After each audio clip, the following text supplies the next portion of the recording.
a saudar os nossos amados irmãos que estão na internet, nos assistindo por essa live no Facebook. Saúdo a todos com a paz do Senhor. Para aqueles que ainda não me conhecem, eu sou o pastor Lori Tchaikovsky. O nosso tema da mensagem desta noite, do nosso culto, é ética, integridade, santidade, a vocação do cristão. Ética, integridade, santidade, 2 pontos, a vocação do cristão. O nosso textual está em Efésios, capítulo 4, versículo 1. E esta live está no Facebook, em breve vai subir para o YouTube, no canal A Igreja Sem Paredes, tá? A Igreja Sem Paredes. E eu quero aproveitar e pedir, por gentileza, você que está nos assistindo, se inscreva no nosso canal, deixe o seu like, compartilhe esse vídeo e ative o sininho das notificações. Eu convido a igreja a se colocar de pé, em reverência à palavra do Senhor. Efésios capítulo 4, versículo 1, diz assim: Rogo-vos, pois eu, o preso do Senhor, que andeis como é digno da vocação com que fostes chamados. Podeis assentar.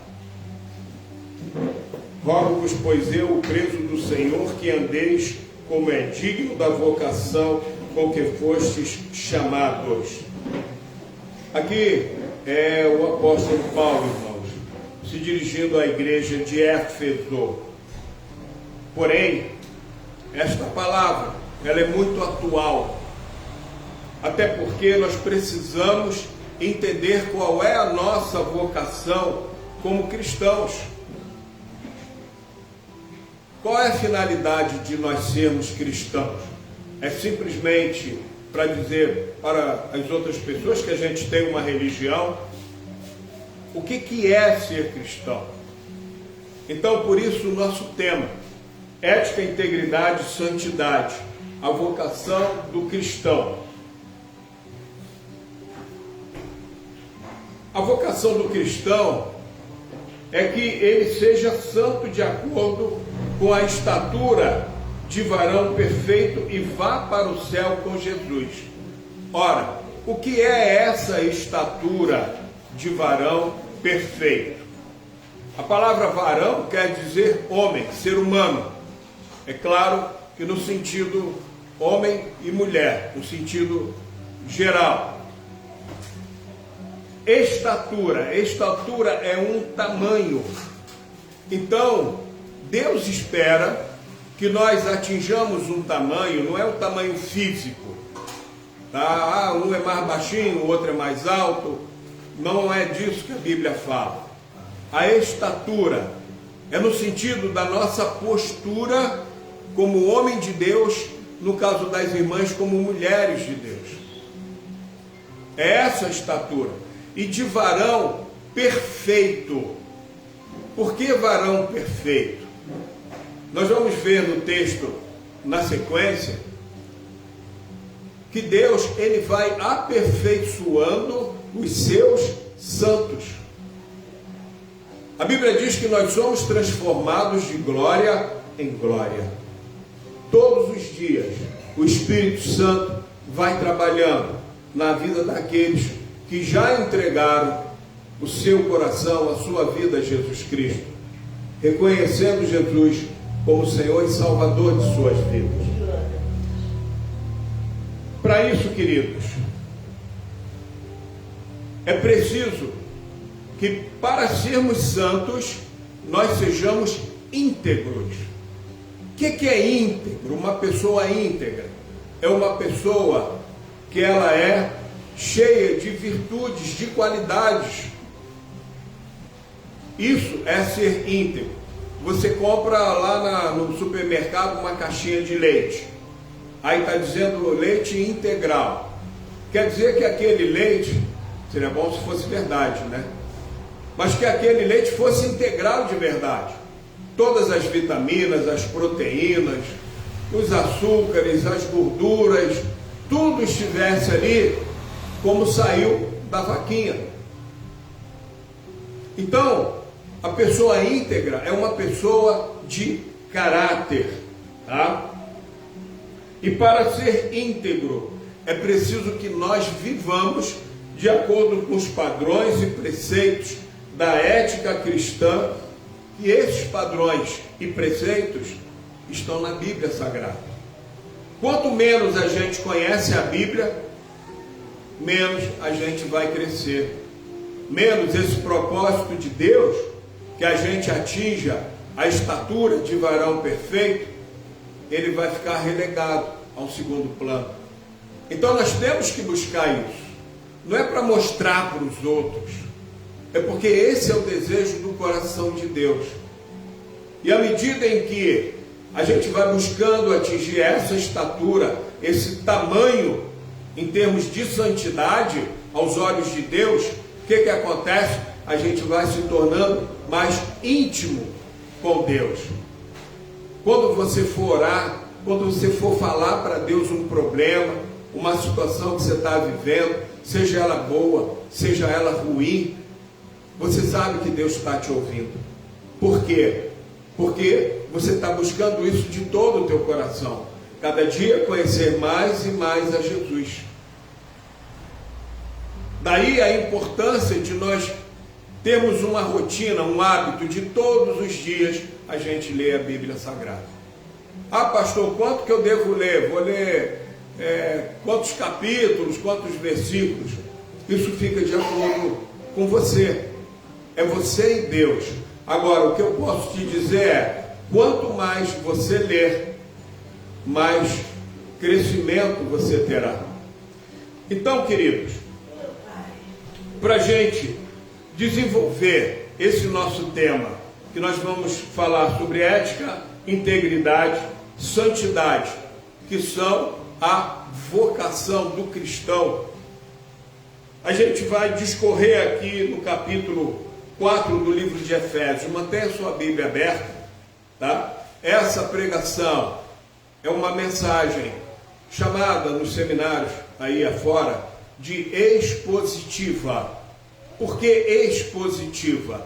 A palavra de Deus, gente, ela é luz para as nossas vidas.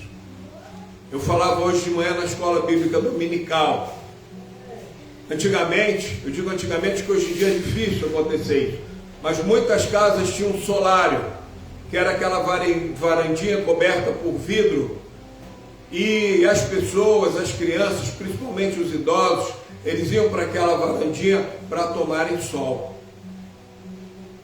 E o sol, irmãos, ele mata muitas bactérias, muitos micro-organismos, fungos.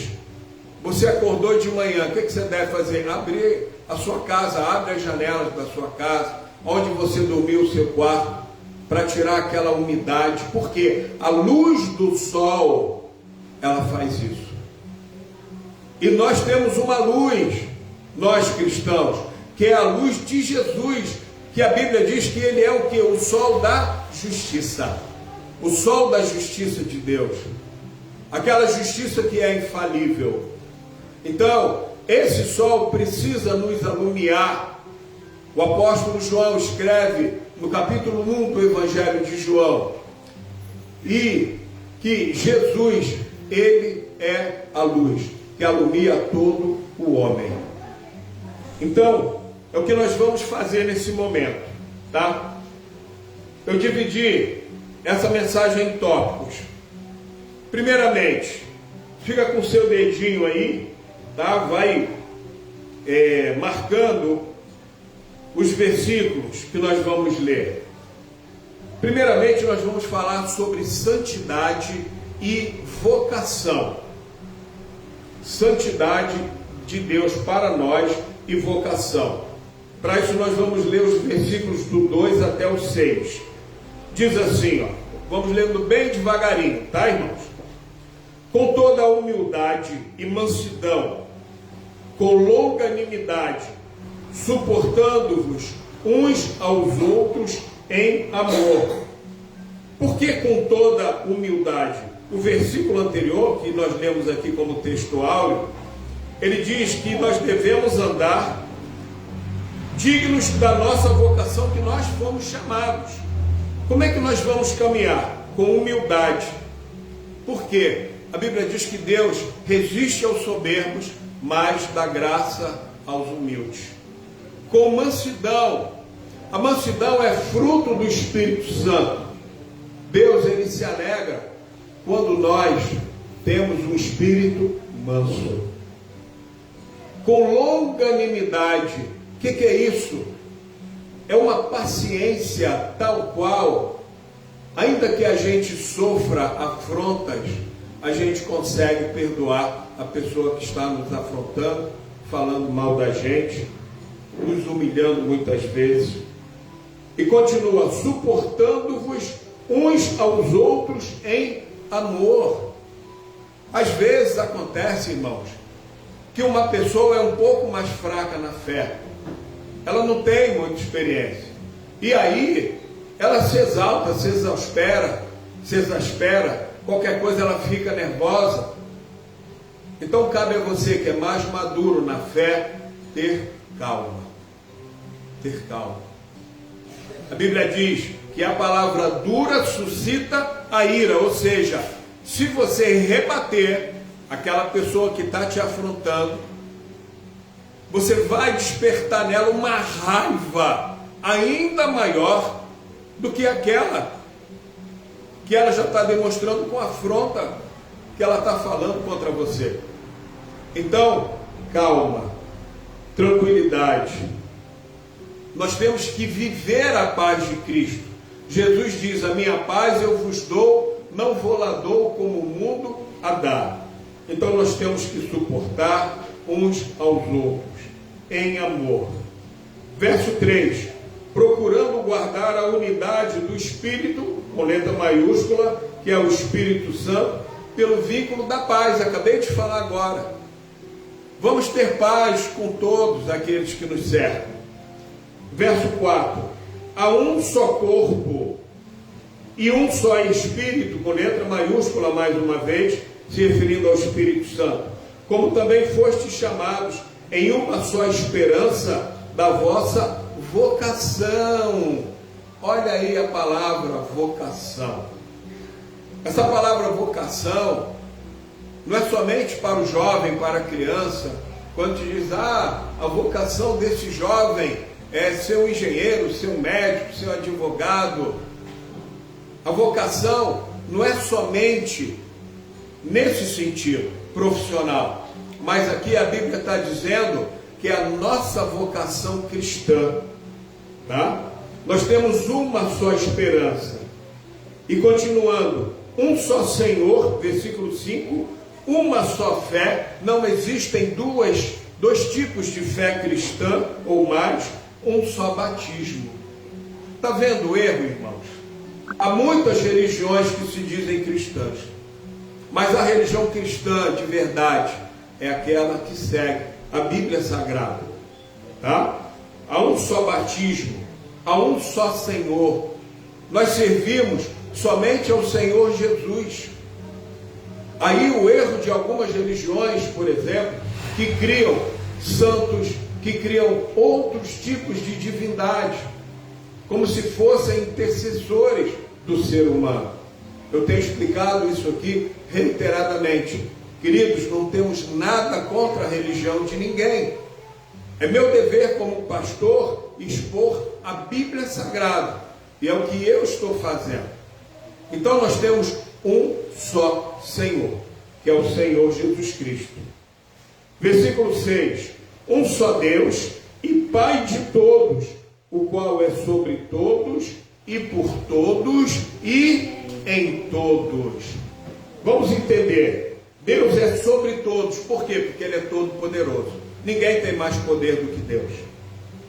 Ele é por todos, porque a Bíblia diz, Deus amou o mundo de tal maneira que deu seu Filho Jesus, para que todo aquele que creia em Jesus não pereça, mas tenha vida eterna. E essa é a nossa vocação, irmãos, é a vida eterna em Cristo Jesus. Todos nós um dia morreremos aqui para essa vida, mas em Cristo nós viveremos eternamente. É essa a nossa vocação. E esse viver eternamente com Cristo, irmãos, vai chegar um momento que haverá o arrebatamento da igreja. Jesus, ele virá, segundo a Bíblia, nas nuvens. A igreja será arrebatada, encontrará com o Senhor.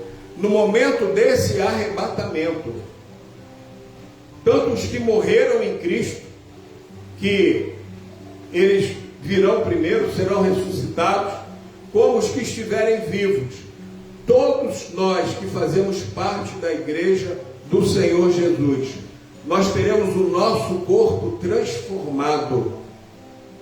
O nosso corpo será revestido da glória de Deus. Nunca mais teremos sobre nós o peso do pecado. Nunca mais teremos sobre nós a tristeza, a angústia, a dor, a enfermidade física. Nunca mais. Não haverá mais tristeza. A Bíblia diz que quando nós estivermos com o Senhor na Nova Jerusalém, não haverá mais lágrimas dos nossos olhos. Por quê? Porque não haverá mais motivo para a gente chorar. Queridos, pelo amor de Jesus Cristo, olha quantos falsos profetas, quantos falsos pastores estão aí na televisão, nas rádios, em muitas chamadas de igreja, mas que não são igreja.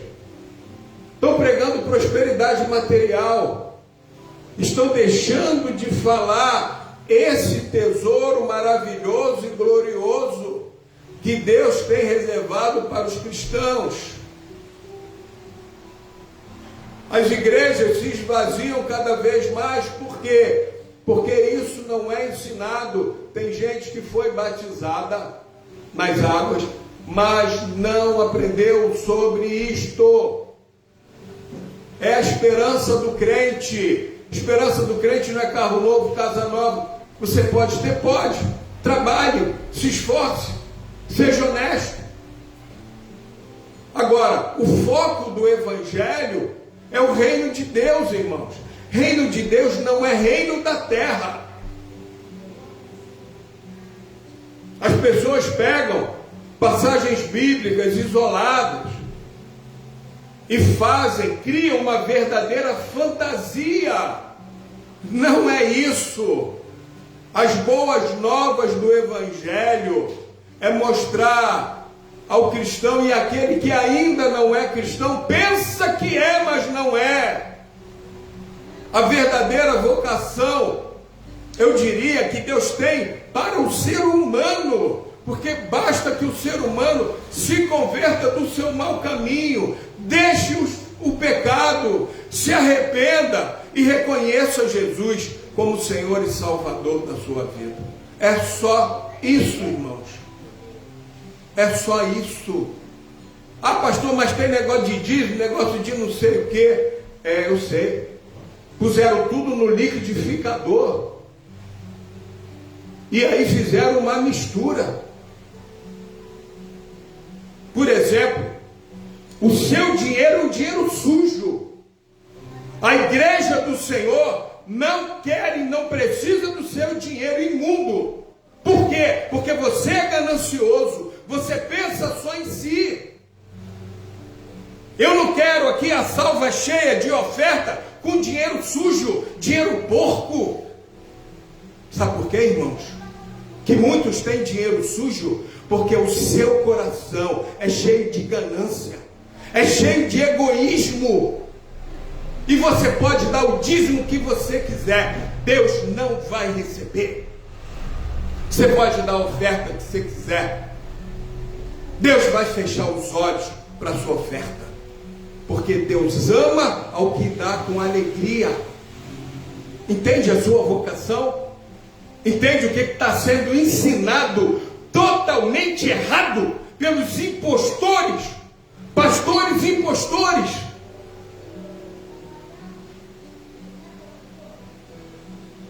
Evangelho é puro. Evangelho é lindo. Evangelho é você estar rodeado de ouro o tempo todo. Mas é a riqueza celestial, não é a riqueza desse mundo. O ouro de Deus não é o ouro do tolo desse mundo aqui. É o ouro puro, é refinado pelo fogo. E sabe como é que Deus nos refina, irmãos? Pelo sofrimento. Deus amassa o barro. Ele é o olheiro. O olheiro é aquele que faz vasos de cerâmica. Aí você chega na loja para comprar, está aquele vaso lindo. Mas quem fez aquele vaso? Foi o olheiro. Ele pega a massa. E para ele fazer aquele vaso que você achou lindo, muitas vezes, na construção daquele vaso, ele quebrou, ele desfez aquela massa várias vezes. Por quê? Porque quando ele estava terminando, ficou torto. Aí ele desfaz e faz de novo. É assim que Deus faz conosco, irmãos. Agora, em toda dificuldade aqui na terra, Deus, Ele sempre vai passar comigo e com você.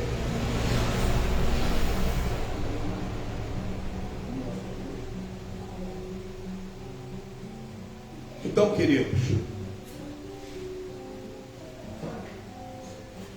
nós vamos dividir essa mensagem. Hoje, eu quero que você atente somente para isso. Casa de Deus não é lugar de político. Pastor, o que o senhor tem contra político? Pessoalmente, nada. Mas a forma como a política é feita, e não é só aqui no Brasil não, é no mundo todo, é uma nojeira. E no altar de Deus não se traz catrevagem. Ah, mas o político entrou na igreja, está necessitando de oração. Amém. Ele quer entregar sua vida a Cristo Jesus. Amém. Aqui não há discriminação contra político ou não político. O que eu sou contra é, entra um político na igreja que deve adorar somente ao Senhor Jesus e todo mundo fica gritando que aquele político é mito, mito, mito, mito. Estou falando contra pessoa de ninguém. Entendam, entendam. Eu estou falando com a atitude desmiolada de certas igrejas que se prestam a esse tipo de papel, com a conivência do seu pastor. Também não estou acusando pastor nenhum, porque cada um de nós, pastores, eu inclusive, nós vamos dar conta a Deus das ovelhas que pertencem ao Senhor, não são nossas. Não estou acusando ninguém. O que eu estou dizendo é que igreja não pode idolatrar político, nem cantor gospel, nem pegar autógrafo, nem bater palma. Ah, aplauda porque é para Jesus. Mentira! Não é para Jesus nada. Ou nós tomamos jeito de gente, ou então apostatamos da fé, abandonamos a fé. Ou sejamos cristãos de verdade, ou então, porque ninguém engana Deus, você pode enganar outras pessoas. Aleluia. Convido a igreja a se colocar de pé, nós vamos orar em nome de Jesus.